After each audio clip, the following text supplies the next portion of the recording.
Ideas are the seeds of experiences. And what we take into mind, nurture in mind, think about in mind, and what becomes part of our mental being, in its time will manifest out here and become part of our physical being. All right? Now, I want to do this treatment today for the implantation of a great idea, and the idea I want to implant today is the idea of release from the power of anger. Oh, because anger is a great power in people's lives, and it is always a power for ill. All right? All right. You probably don't need this, but you can write it down and take it out to your friends. I'll do the treatment in the first person, and each of you can accept it silently for yourself, also in the first person. All right. This is what I know. I know that I live in a universe that is always at peace with itself, never operates against itself, and is always turning itself into greater, better, and more enduring things. I live in this universe, I am some part of it, and I draw all of my reality from it. So this thing I call anger is a fiction. It is a false emotion coming from a false idea. I reject the idea that anything can be so bad in the world or in my life as to cause me to depart from my natural goodness, to cause me to make the colossal mistake of letting my mind operate in a way that is unnatural, letting my mind operate in a way that does not bring me and let me take part in the unfoldment of universal goodness that is the essence of all life. I have no good reason for anger. It is simply a mistaken idea that has been around too long. And as I grow in the awareness of the vastness and goodness of this universe of being, and grow in the awareness that I am some part of it, drawing everything that is real from it, I become too large for this anger, too smart for this anger, too interested in getting beyond it for this anger. I do that now. By action of this right concept, by action of the power of the truth of this concept, I declare myself mad at nobody and established in greatness. This is the truth about me. I accept it, I rejoice in it, and I let it be so. And so it is. All right. The title of my talk today is I Am What I Am. Now, every generation, or I should say in every generation, the young people, the ones who are going to be responsible for the next generation, get to a point when they realize that they are going to be responsible for the next generation. And when they come to that point of realization, they also realize they don't belong at home anymore. And they don't belong in school anymore, although some of them take a long time getting out of it. And that they can no longer go about presenting themselves to the world as daddy's little child, the child of their parents, or a bright-eyed student, not quite ready for prime time. They sense there is really more to life than this, and they sense that there are greater things for them to do, greater things for them to know, greater things for them to be than this. And with this thrilling sense of impending power, there comes a great fear. And the great fear is that they're not quite up to it, that they don't know enough, and probably they're never going to know enough. Now, among the many things they don't know is that this mental confusion and this emotional turmoil that they are experiencing is part of the process they are going through, is natural to the process they are going through, is part of growing up. And it has not come to them to harm them. It has come to them to goose them, you see. It will serve them very, very well if they will use it as impetus for learning, if they will use it as a sign that they really need to pay attention. Now, the only ones who will have trouble because of this confusion are those who use it as an excuse for dragging their feet, or those who respond to it by acting like they already know it all, for fear the world will discover how little they actually know and how scared they are. And there's always a large contingent that does exactly this, and a large contingent of that large contingent that keeps doing it all the rest of their lives. Even when they're 92, they're still acting like they know it all, and the truth is they never, in all 92 years, learned anything new. Now, let's go back to the beginning, though, where it all starts, with the young people. They don't realize that the world already knows that they don't know enough. And the part of the world that has what they need to know forgives that very easily and is entirely ready to show them how to find out everything they need to know. And the part of the world that isn't so kind, the part of the world that is waiting to merely take advantage of them and prey on their innocence, really has nothing to offer them to begin with. Now, one of the first lessons in the process of growing up is figuring out which part of the world you are dealing with. Figuring out, when you go out there among them, which part of the world you are dealing with. See? And this calls for personal involvement in life.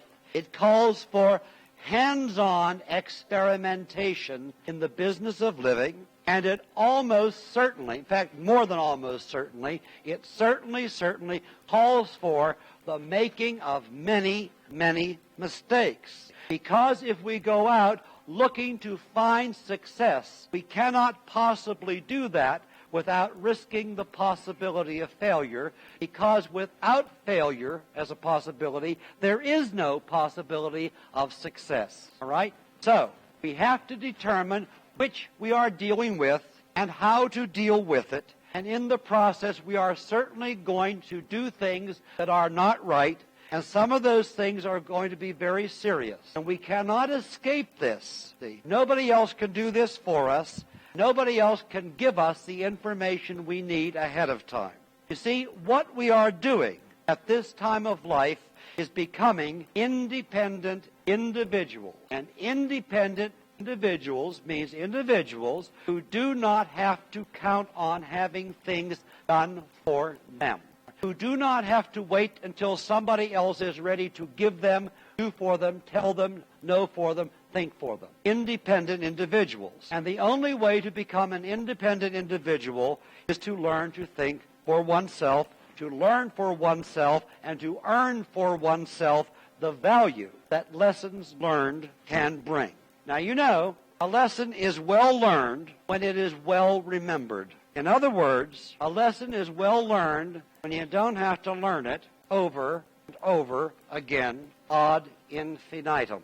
Now, I believe the reason so many people suffer for so many years, well beyond their youth, some of them all life long, plagued by so much self-doubt, by so much fear, by so much condemnation, is because they never really successfully survive adolescence. They are still out there in the world trying to discover who they are and running away from who they are afraid they might be. Now, all you have to do to get rich today is write a book, publish a book, and call it something like The Path of Self-Discovery. Better than The Path of Self-Discovery, call it A Voyage into Self-Discovery. It's a voyage. You just sail. It requires no effort at all. You just get on the boat and there you go, right into the moon. All right? That's all you have to do. You write the book, you package it with the sailboat and the sailboat, The Voyage of Self-Discovery. You put it on the shelf, you'll get rich. People will buy it by the millions for the title alone. And many of them will never even get around to reading it because they are too busy. And what are they busy doing? They are busy working too hard to prove to themselves and everyone else that they are all right, especially because they don't think that's true. But, yeah, many people would buy it because the world is full of superannuated adolescents. Most of us are very nice people. Most of us are very nice people who simply have not yet gone beyond adolescence in every department. And that is because we have not yet discovered who we are, not for all our searching and not for all our prayers. Now, the reason we have not discovered who we are is because we live in a world that really doesn't care who we are. that really doesn't care who we are. We live in a world that only cares about who or what we appear to be, what we do, what we might be able to do, or what we have done, especially if we have done something bad. Yeah, that's what they remember. Yeah, we live in a world surrounded by people who really don't care who we are. Nobody in this world cares who you are because nobody can really know who you are. You are the only one who lives at the heart of your being, and you are the only one who ever will, right?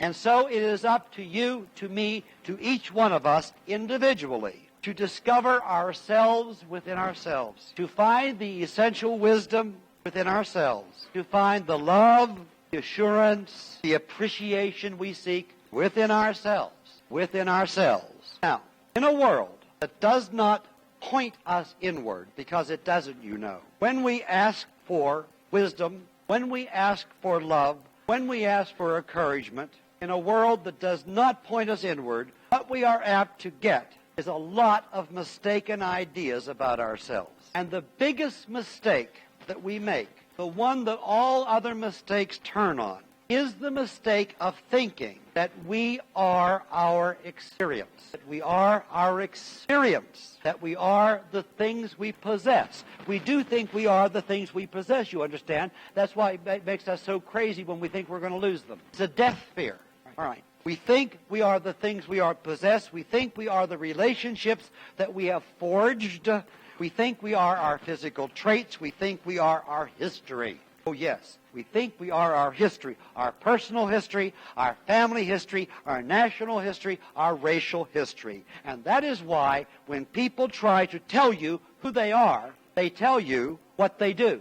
They tell you what they do. They tell you where they come from. They tell you who they are married to. You run into some perfectly nice person. You say, "Who are you?" They'll say, "I'm a dental technician. I live in Decatur, and my husband is a truck driver." Yeah, that is why. Because we think we identify ourselves with the things around us. It is a mistake. We think we are our experience. And that is why people define themselves in terms of their history. That is why when you start to get to know somebody, you hear about things like their Irish temper, their feminine intuition, their Southern culture, their family weakness for guzzling the booze. All of these things explain who they are and explain why they do what they do, and they explain why they feel as they do. They tell you who they are. They try to tell you who they are by telling you about their history. We always do this. We mistake ourselves, our reality, for our experience, and therefore we define ourselves in terms of our experience. And since definition is always limitation, it is, you know, all definition is limitation. Since definition is always limitation, we limit ourselves by our experience. We limit ourselves by it, and we can act only in accordance with it. And that means we don't get very far after a certain point, and that would be adolescence, right? Which means we will never outgrow it. We will always repeat it, and consequently go right on paying for all the things that happen to us because of it, because they're going to happen again and again and again. All right. And we can wind up, you and I, well into middle age and beyond, fleeing in front of the consequences of our big mistake and all the other mistakes that it has generated, and deluding ourselves into believing we are trying to find ourselves. We are not trying to find ourselves at all. We are trying to escape from our life experience. That's what we're doing. We're not trying to find ourselves. We are trying to escape from our life experience. And this is what makes us old and tired and run down and worn out and bitter and hopeless and boring. It is not the living of life. It is the running away from the mess we have made of it by not knowing how to live it. And it's like a treadmill because you never get away from it because you're taking it with you. All right. Now, first two things we learn when we come to this wonderful teaching of ours is A, what God is, and B, who you are. What God is first, and then who you are second. Now, Dr. Holmes, in developing the science of mind, discovered that both God and man are greater than the world believes them to be. Dr. Holmes believed that we got little good from God because we expected little good of God, and we expect little good of God because we think too little of ourselves. We think we are our experience, and therefore we miss our greatness. We think we are our experience, and we believe the bad things we did make us unworthy of greater good, and we think the good things we did we weren't grateful enough for. So it makes us unworthy of them because we have created a God that you can't thank enough. Thank you, thank you, thank you. No. Who wants to? So, we come here to get a greater concept of God and a greater concept of self. And the first thing we learn is that God is not a crotchety old gentleman in the sky who is mad at us and hard to please, but the creative intelligence within all the living, including us, which seeks to make for each one of us as much as we can make of it. Ooh, that's different, all right? And then after we get that under our belt, we learn that every person, you and me, every person is this. Let me tell you, because you've been wondering who you are, I'm going to tell you who you are. You are a perfect idea in the mind of God. That's who you are. You are a perfect idea in the mind of God. I am a perfect idea in the mind of God, created for the purpose of expressing life perfectly in a way that is unique to me. That means different from anybody else, in a way that is uniquely personal to me and just grand. I am an idea in the mind of God. Ooh, now, imagine if we can get more and more people thinking of themselves as living in a universe of total creative power with God, the creative intelligence, living and giving freely within all. Okay? And get them also thinking of themselves as something far apart from their experience, far different, far more than what they have already done, made, or been through. Get them thinking of themselves, each person, as a perfect idea in the mind of God. If we get more and more people established in this kind of thinking, we will not only have produced a whole lot of nice, happy, peaceful, productive, healthy, rich people, we will also have produced a healthier, happier, saner world for them to live in, and for all the rest of them that are still dopey to live in too. Everybody wins from that kind of thing. And I think that that is a downright holy objective. And I think it is one well worth you, me, all of us being deeply involved in, deeply committed to, deeply supportive of. And if I can go on the side and do a commercial, I think that this teaching healing ministry right here is being highly successful at doing just exactly this. There is no place else you can go in this city today that will tell you you are a perfect idea in the mind of God. They'll tell you about your sins and how to redeem them. What do you want to redeem them for?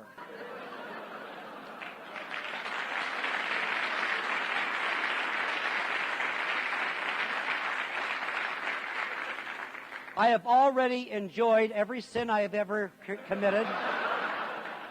And I have already paid for every one of them dearly. And I'm not interested in hearing about it. A perfect idea in the mind of God. That's what's going to get you going.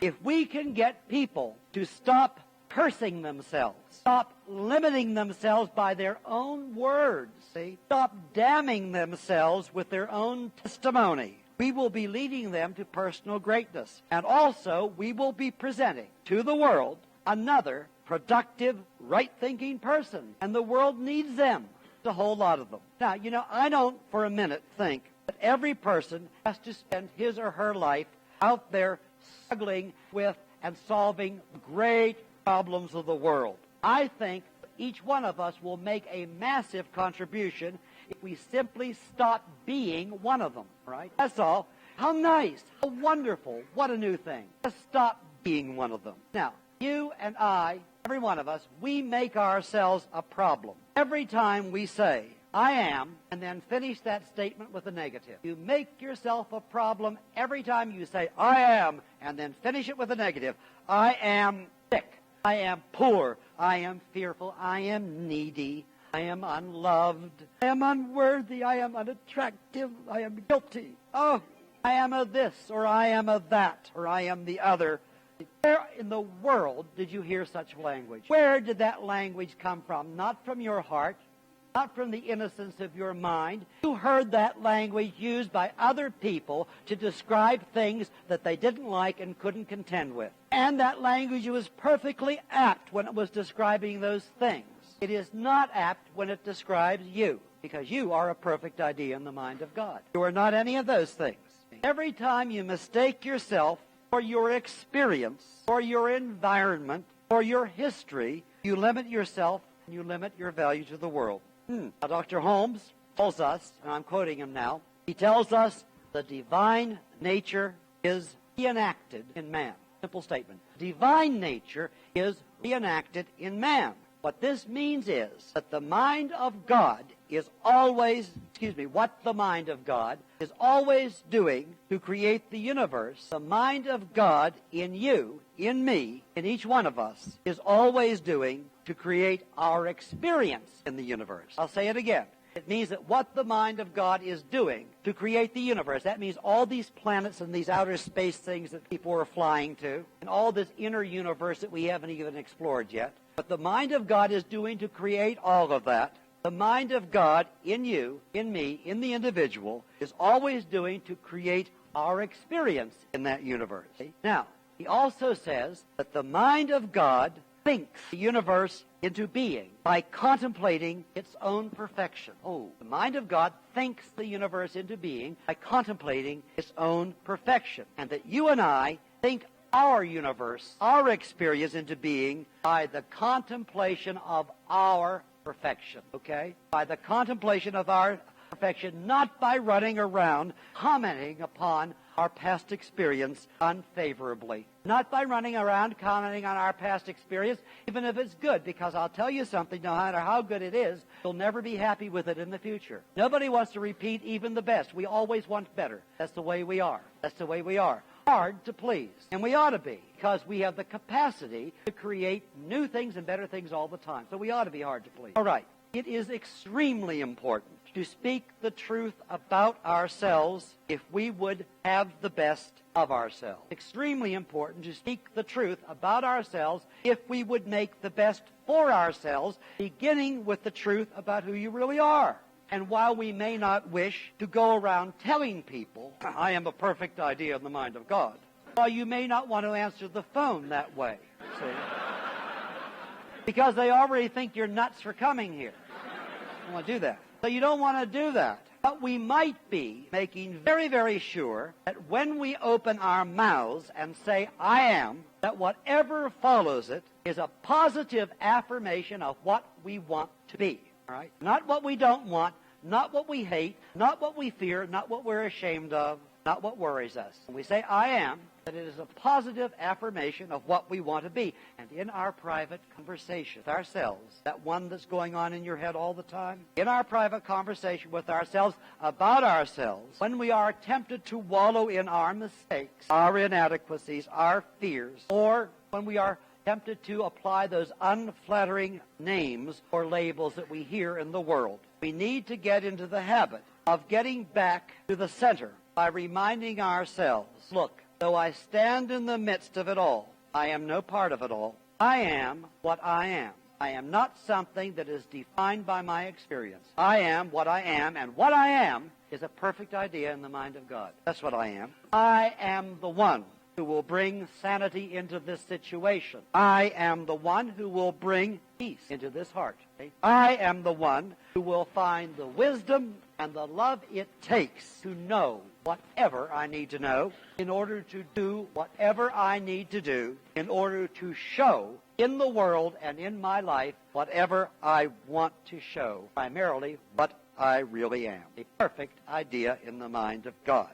Now, you know, there is not one person in this world who has led a blameless life, except my one sister in Pittsburgh. She has to go on the side. Besides her, there is not one person in this world who has led a blameless life. who has done all the right things, who has not done a whole lot of wrong things, who does not have some fear and guilt and shame knocking at the door of their consciousness at least some of the time. But I'll tell you something, you have still got to live and grow. In the midst of all that, you've still got to live and grow, and you've got to live and grow well. You've got to live well and grow great. And your only salvation is to do that. Because I'll tell you something else. You can't pay for the past. You can only outgrow it. You cannot pay for the past. You can only outgrow it. That's all you can really do anyhow. And we outgrow what's done and finished by working with what has survived it. And that would be you. That would be you, the real you. That would be the perfect idea in the mind of God, created as you to make all things new in your world. And as you know, who you really are. All power, the power that made it so, the power that made it so finds a way to move from inner perfection to utter goodness. And that is the way you and your real identity will be known in the world. And it's wonderful. So it is. Thank you.